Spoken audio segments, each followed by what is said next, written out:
Hi friends, welcome to bachelor food. అందరూ ఎలా ఉన్నారండి? చూస్తున్నారు కదండి, నేనైతే ఫిష్ ఫ్రై చేశానండి. దీన్ని మెత్తన పారలు అంటారండి. ఎంతో టేస్ట్గా ఉంటాయండి ఇవి. ఫ్రై చేసుకున్న, పులుసు పెట్టుకున్న చాలా టేస్ట్ అయితే ఉంటుంది ఇది. మీరు కూడా ఇదే విధంగా ట్రై చేయండి. ఎందుకంటే మసాలాలు గట్ట ఏమి వేయొద్దు, ఖాళీ సాల్ట్, చిల్లీ పౌడర్ అయితేనే వేయండి. బాగా మిక్సింగ్ చేసుకున్న తర్వాత మనం కాసేపు నానబెట్టుకోవాలండి. నానబెట్టుకున్న తర్వాత ఫ్రై చేసుకోవాలండి. ఎంతో టేస్టీగా ఉండే ఫిష్ ఇదండి.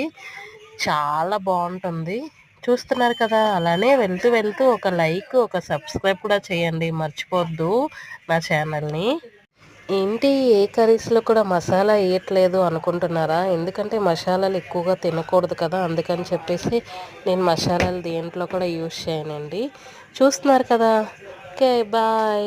మీరు కూడా ఇదే విధంగా చేసి కామెంట్ చేయండి, మర్చిపోవద్దు.